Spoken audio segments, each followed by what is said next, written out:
आदर्श की online class में आपका स्वागत है। अगला हमारा टॉपिक है द्रव्य के पृष्ठ की आकृति। जब भी किसी द्रव्य को हम किसी पात्र में डालते हैं तो वह उस पात्र में या तो उत्तलाकार या अवतलाकार या समतल, तीन आकृतियों में उसका आकार होता है। कुछ द्रव्य ऐसे होते हैं जिनको हम किसी पात्र में डालते हैं तो वो पात्र के ऊपर की सतह है उसमें ऐसे उत्तल आकार का आकार बनाते हैं, जैसे पारा है। कुछ ऐसे हैं जो अवतल आकार का बनाते हैं, केश नली में ऐसा होता है। कुछ ऐसे होते हैं जो बिल्कुल सपाट रहते हैं। आइए इन द्रव्यों को बारी बारी से हम समझेंगे, चित्र भी नामांकित चित्र भी बनाएंगे। हमने दो चित्र बनाए थे।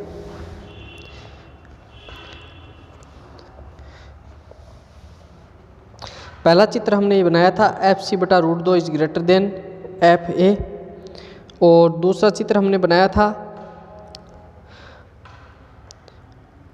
ऐसे हमने लिखा था परिणामी बल द्रव्य के सतह के भीतर लगेगा, जिसे F1 से दर्शाया गया है, जिससे द्रव्य की सतह की परिणामी आकृति चित्र 3 के अनुसार होगी। अब हम उत्तल आकार पढ़ लिया था, उसके बाद अब हम अवतल आकार पढ़ेंगे। यदि FC/√2 है, FC/√2 है, इसका मान लेस देन हो किससे? F2 से, तो क्या होगा? तो परिणामी बल इस चित्र के अनुसार लगेगा।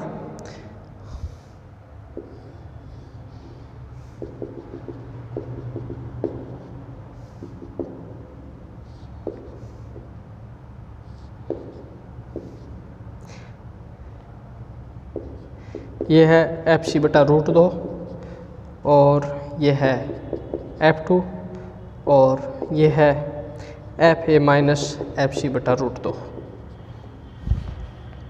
अब क्या होगा? परिणामी बल ऐसे भीतर की ओर लगेगा इसमें, और द्रव्य का आकार कैसे हो जाएगा? ऐसे हो जाएगा अवतल आकार का। यहाँ तक था हमारा ये द्रव्य के पृष्ठ की आकृति। अगला हमारा टॉपिक है संपर्क कोण। थोड़ा सा टॉपिक ये बचा था, हमने कल पढ़ लिया था, आज हमने पूरा किया है। संपर्क कोण।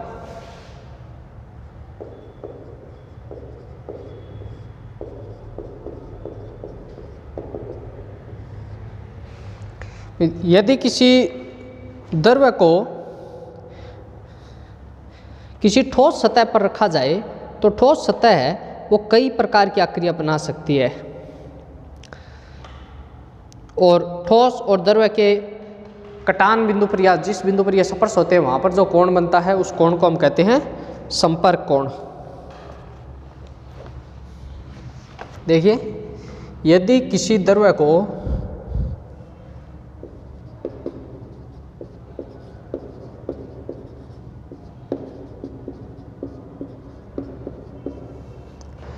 ठोस सतह पर रखा जाए तो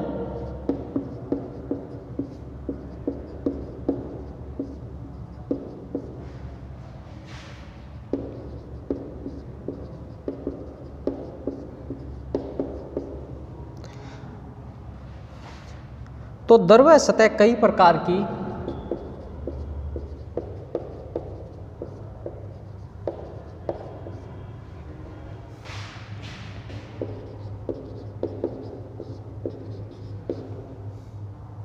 आकृतियां बना सकती है।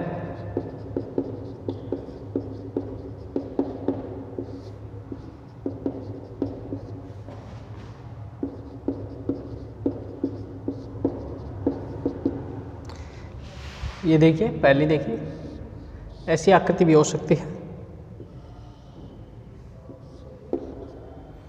कांच व जल के लिए है।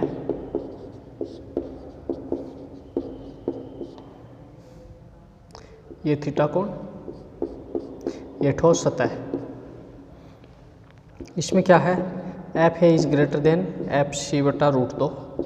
FA और FC हमने पढ़ लिया था कौन कौन से कोण हैं। सहसंजक बल और आसंजक बल के जो कोण हैं उनको हमने ये लिखा है।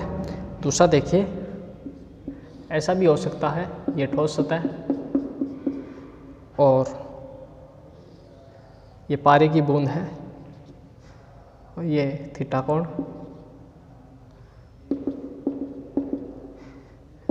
F A is less than F C बटा √2, कांच में पारा है।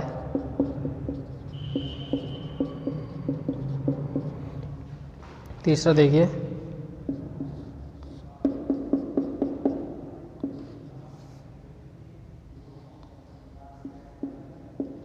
इसमें एफ ए बराबर है एफ सी बटा √2, शुद्ध जल और कांच है ये 3।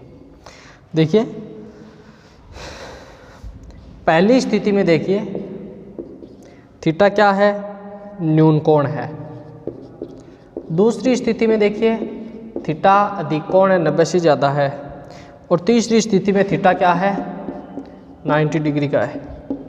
यहाँ पर थीटा क्या है, संपर्क कोण है।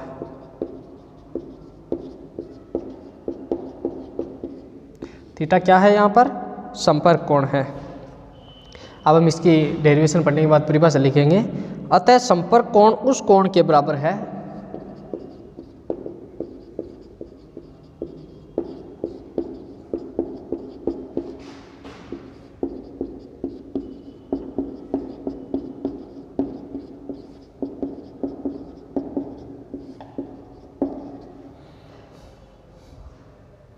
जो द्रव्य व ठोस सतह के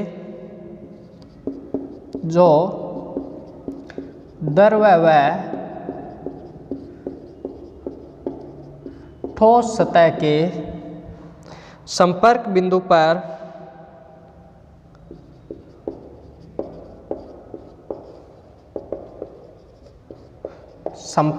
पर द्रव्य सतह पर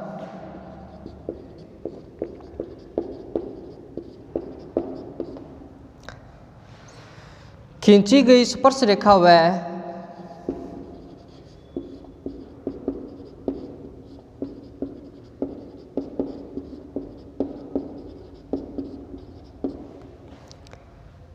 ठोस सतह के साथ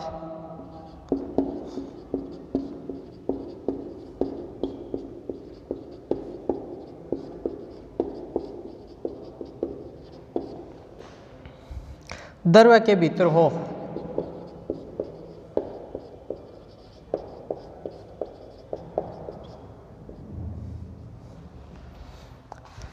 देखिए पहली स्थिति में आप चित्र 1 को ध्यान से देखें।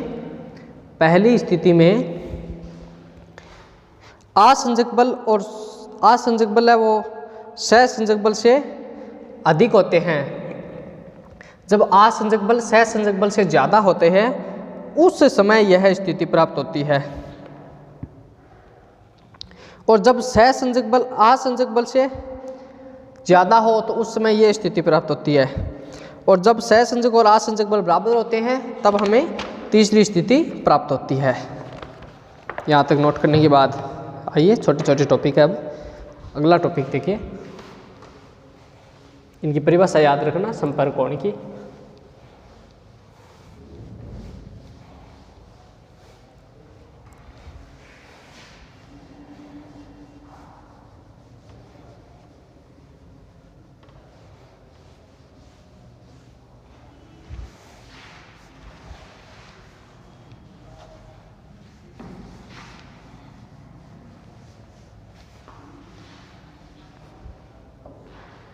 आगे अगला टॉपिक है वक्रीय सतह के दाब आधिक्य का सूत्र।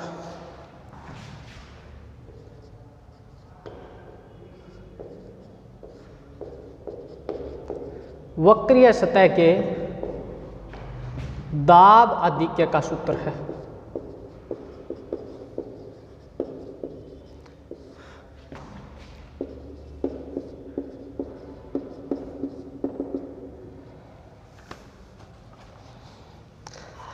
देखिए हम जानते हैं कि असंजक बल तथा सहसंजक बलों के परिणामी प्रभाव से सतह की आकृति है वो या तो उत्तल हो जाती है या अवतल हो जाती है या फिर समतल हो जाती है। तीनों में से कोई एक होती है।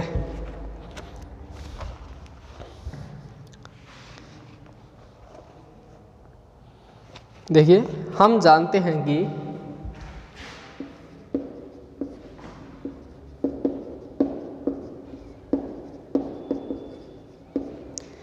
असंजक बल तथा सहसंजक बलों के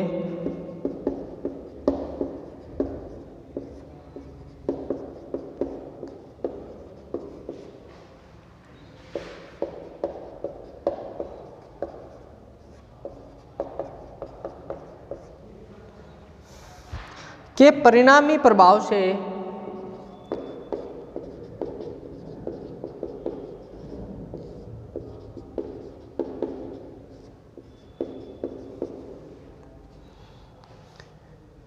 सतह की आकृति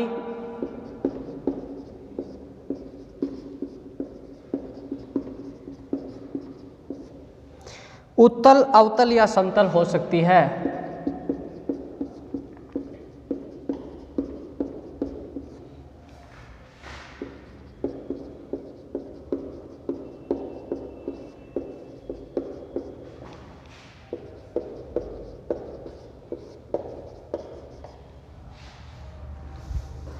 पहले देखिए समतल आकृति बना देते हैं।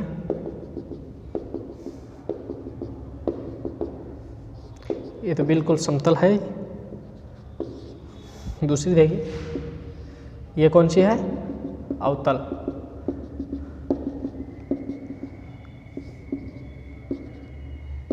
दो नंबर देते हैं। और ये तीसरी है।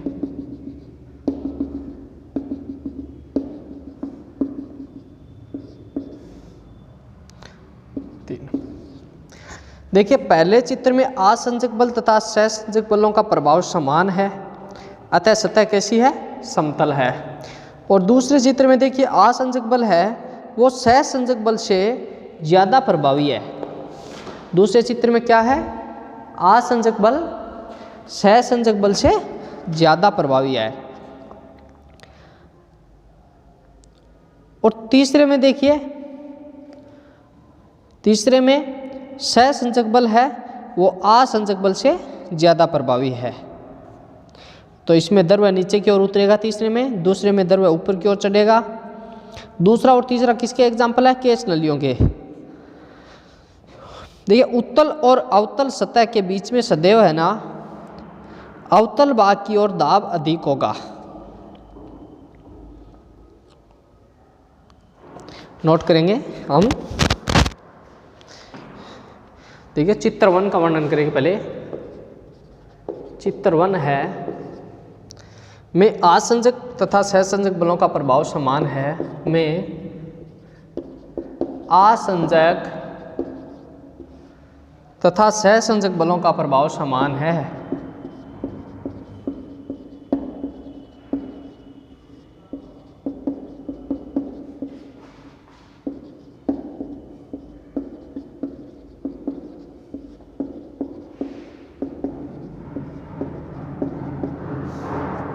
अतः सतह समतल है।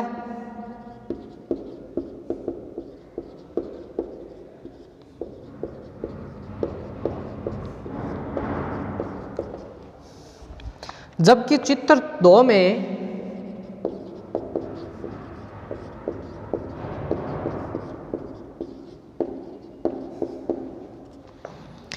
असंजक बल सहसंजक बल से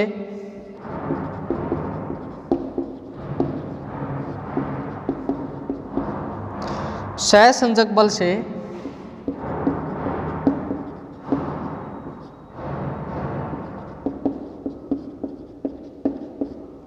ज्यादा प्रभावी होता है।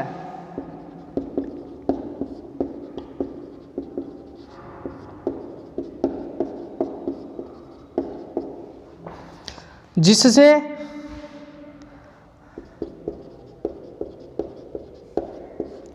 केश नलियां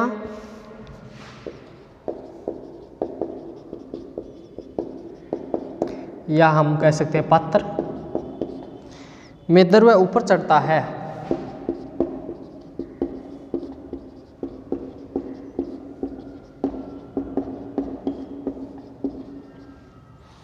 तथा सतह वक्रीय होती है।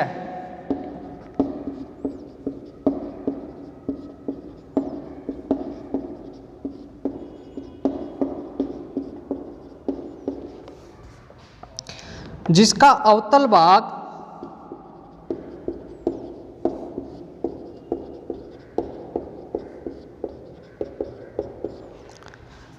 ऊपर की ओर होता है,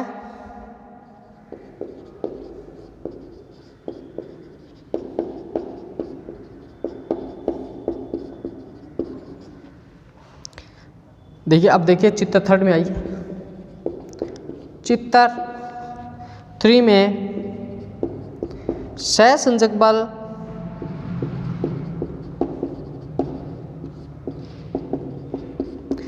आसंजक बल से ज्यादा प्रभावी है।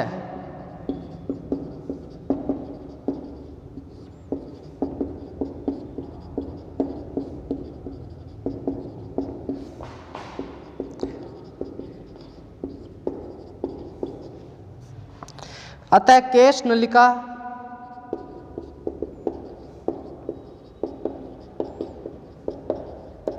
या पात्र में द्रव्य नीचे आएगा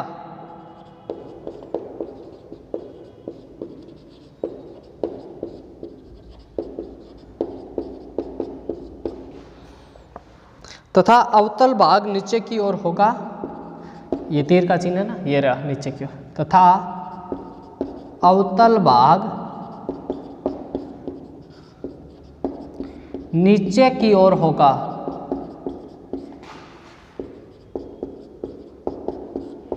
तथा अवतल भाग है वो नीचे की ओर होगा।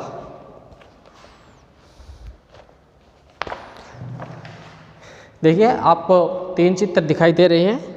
पहले चित्र में देखिए सहसंजक और आसंजक बलों का प्रभाव क्या है, समान है, यानी आसंजक बल और सहसंजक बल दोनों बराबर लग रहे हैं। इस कारण आकृति कैसी है, यह आकृति कैसी है, यह आकृति है समतल।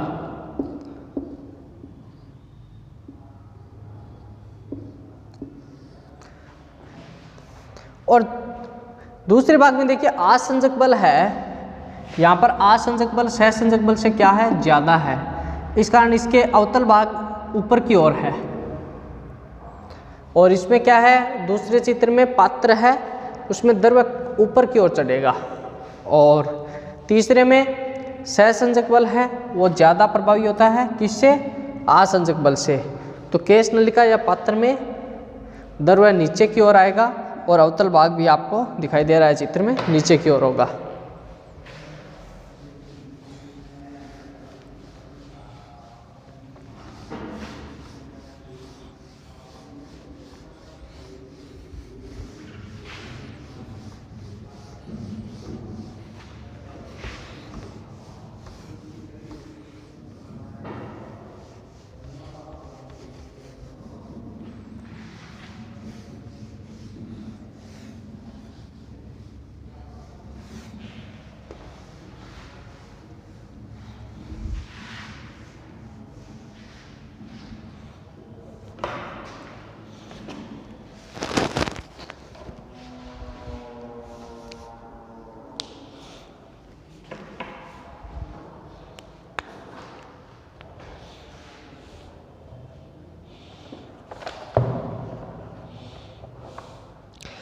आगे देखिए उत्तल व अवतल सतह के मध्य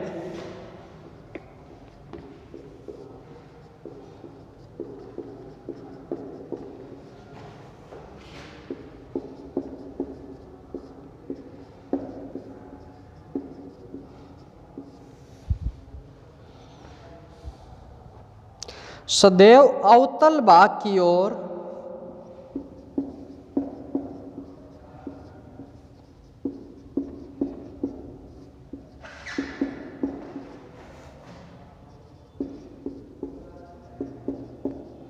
सदैव अवतल भाग की ओर दाब अधिक होगा।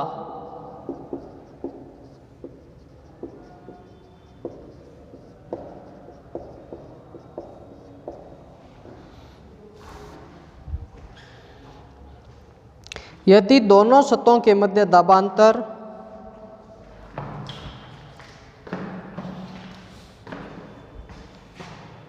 यदि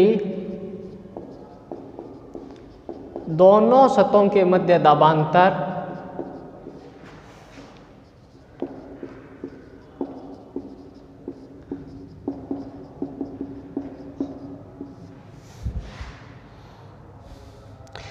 P हो तो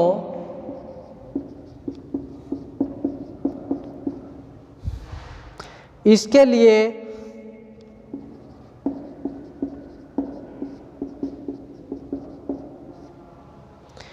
आवश्यक सूत्र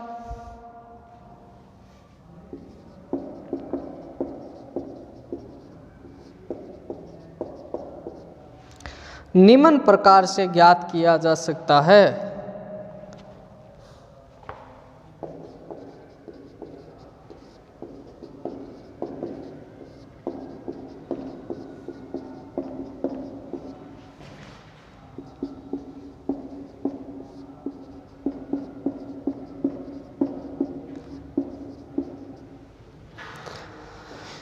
देखिए एक चित्र नोट करें।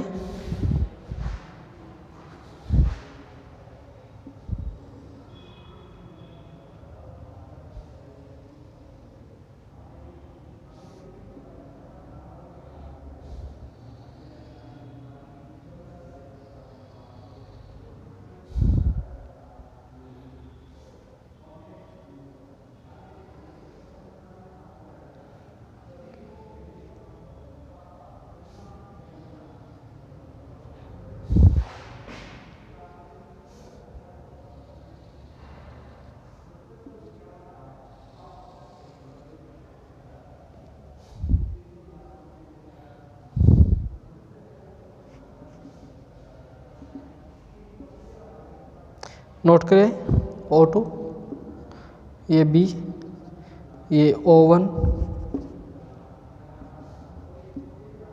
ये θ1, यहाँ पर θ2, ये B डैश, ये D डैश, ये D। ये मोटाई है डेल्टा Z और यहाँ पर भी मोटाई कितनी है डेल्टा Z।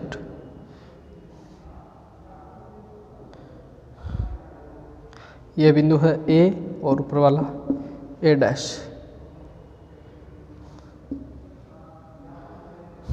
देखिए माना ABCD एक वक्रीय सतह है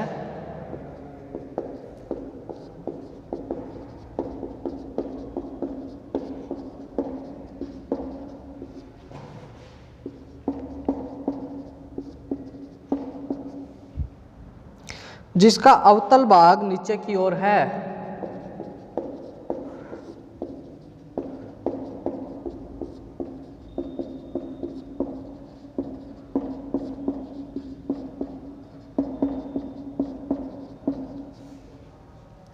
माना वक्रीय सतह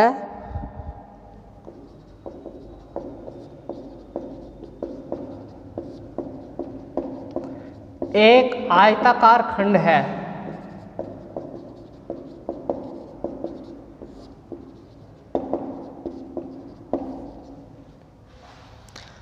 यानी अर्थात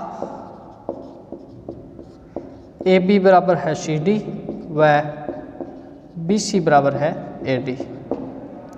माना AB व BC खंडों की वक्रता त्रिज्या R1 व R2 है। वक्रता त्रिज्या आप गणित में पढ़ेंगे क्या होती है, R1 व R2 है।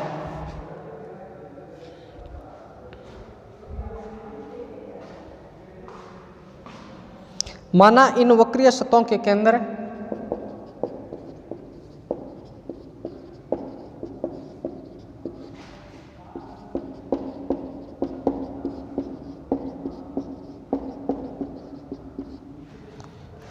O1 व O2 पर स्थित है।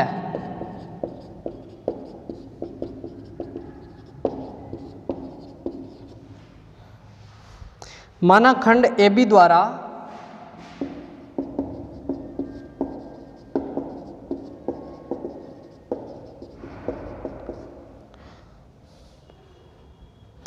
केंद्र O1 पर बनाया गया कोण θ1 है।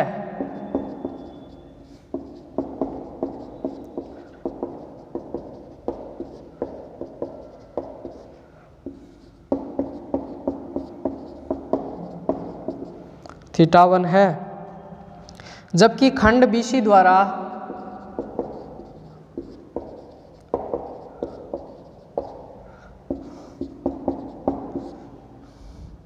केंद्र O2 पर बनाया गया कोण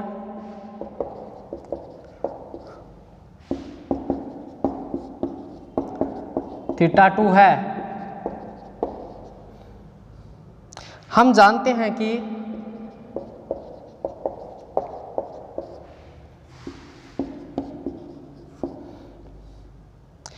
अवतल सतह पर दाब अधिक होता है।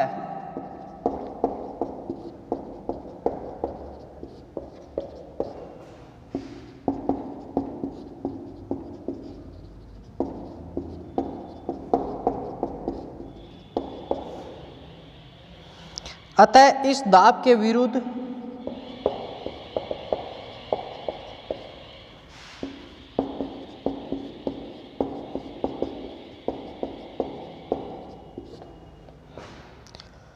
सतह ABCD को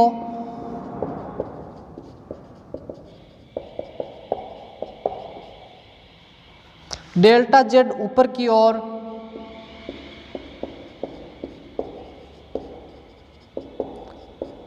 विस्थापित किया जाता है।